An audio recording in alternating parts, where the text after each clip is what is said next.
I'd like to invite questions now from the press president. What we'll do is we will ask you to identify the press organization that you are with, and we're going to just do one question at a time given how many of you are here. If there's time beyond that, we'll go to follow-up. So one question at a time, if you will, please. And are there any questions? Rob Poindexter, WABI, real quick. Just curious if you guys have any intention of, or if there's any plans to actually hit that 55% funding mandate? Can you repeat the question? The 55% funding for public schools, is that also is that something you guys are working towards? We actually, the majority of the Education Committee voted in support of increasing funding to local aid for schools to help move the state towards 55%, which unfortunately the governor's budget does not do. Steve Robinson, the Maine Wire. How long has the majority been working on their grading system? First of all, we don't look at the initiative that we're putting forward as a grading system.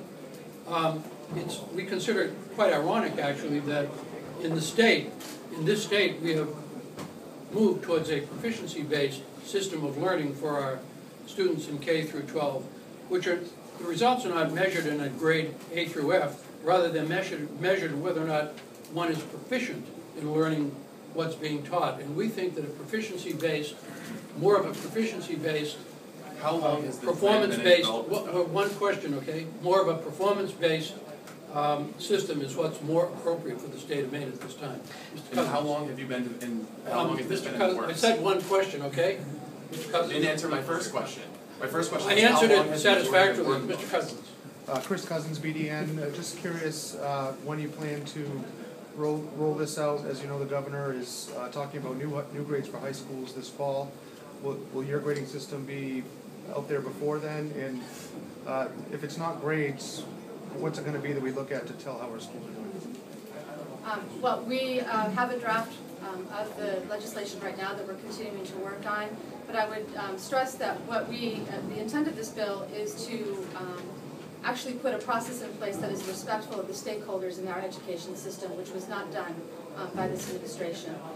So we hope to be able to put together a stakeholder group that will work on a performance review system that will follow some of the guidelines that we have set out in this legislation, and hopefully have a bill before the legislature next session. Caroline Cornish with WCSH. Could you identify yourself, please? I just did. I'm sorry. Could you repeat it for this person? That's exactly what I said. Caroline Cornish, WCSH and WLBZ. You have a lot of factors in here that you want to put as part of this system.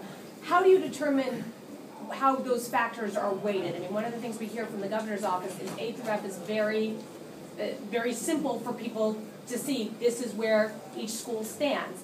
It sort of follows up a little bit on Chris's. I mean, how are each of these things going to be weighted, and if the schools are going to be proficient, non-proficient, where they are on that scale?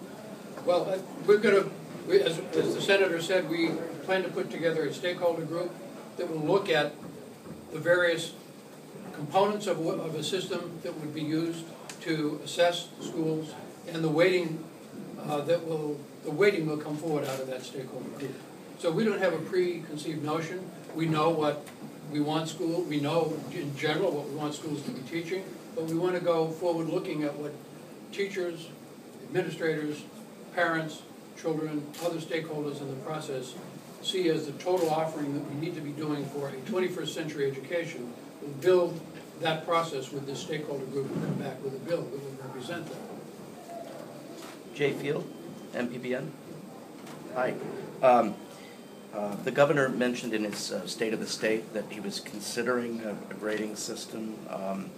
What I'm wondering is if this is a clash of ideas, with the governor having his ideas about what we need to do with public education, the Democrats having theirs, why are we only hearing a more coordinated communication strategy from you now about these education issues, that, a week after he had a big rollout? We have had concern in this caucus about what the governor had stated on the grading system, and in fact requested numerous times for the commissioner to come to the Education Committee and explain to us what that system was. and he did not respond for a significant period of time. Eventually, only several weeks ago, did he agree to come before us, and then it was a very macro, high-level explanation. There was no detail in the modeling nor the process, and we only received the information the same day the public did. So I would say that that's probably a question that's better asked of the administration. I would also say that this is not the first time that we have been grading and analyzing schools forever, but not grading this way and not using A through F as the benchmark.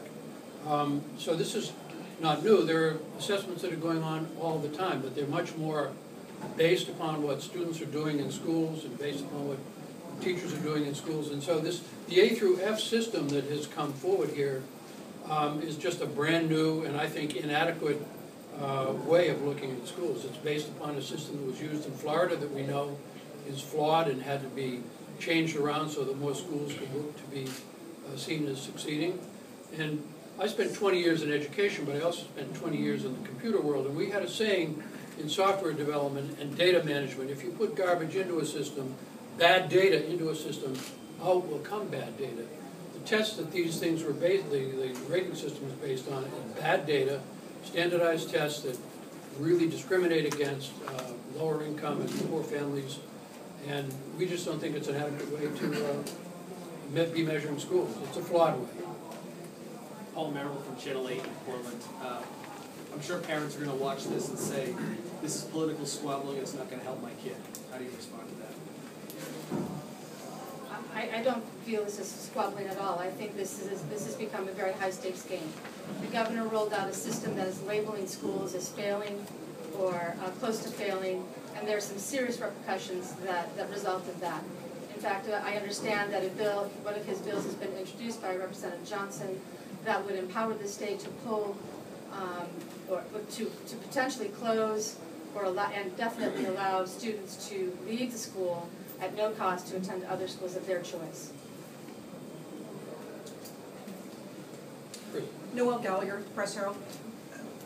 The idea of the A through F, obviously at the end of it there was A through F. Is there something at the end of your evaluation system that would be sort of an at-a-glance for a parent, something that, I mean, do you have, I know you say no preconceived notions, but as you say, the data's there to do the evaluation now, so that's not going to be new. What's rightly new at the end of this is that it comes up with a result of some kind. Yeah, in a proficiency-based system, for example, there are benchmarks that people meet to meet proficiency as they go along. There can be final grades, but they're final grades at the end of a long process of assessment and growth towards proficiency. I think we may be able, we don't know what the stakeholder group is going to give us, but you don't start with, a grade like this. What you start with is a process that says, how can we improve together? What are the things that we need to be doing better? What are the resources that are needed to do that? And maybe at the end of a process, whenever that might be, and we can look at the stakeholder group to talk about that, yeah, we can maybe say this school is doing better than this and this and this. But you don't start with a process, and you don't start with an A through F grading system that's based on tests that are biased. One more question. Chris? Is there any of the new plans that are floating around to help struggling schools that the Democratic caucus supports? And did you explain the Education Committee's recommendation against the $3 million in LePage's budget to target it at non-Title I struggling schools? Yeah, the majority of the Education Committee voted not to include that because there is no language whatsoever that explained how that money was going to be used. And as a majority of the committee, we felt that was not a sufficient basis to approve millions of dollars of taxpayer money.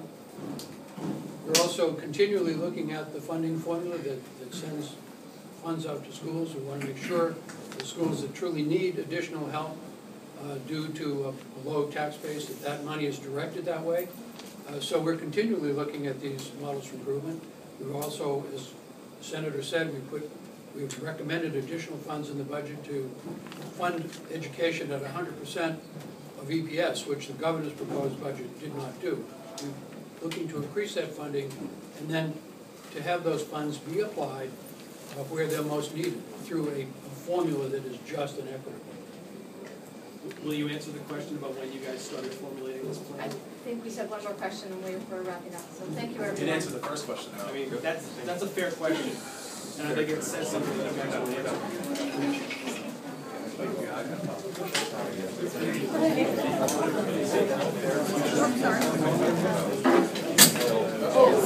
I would say you forever. Forever.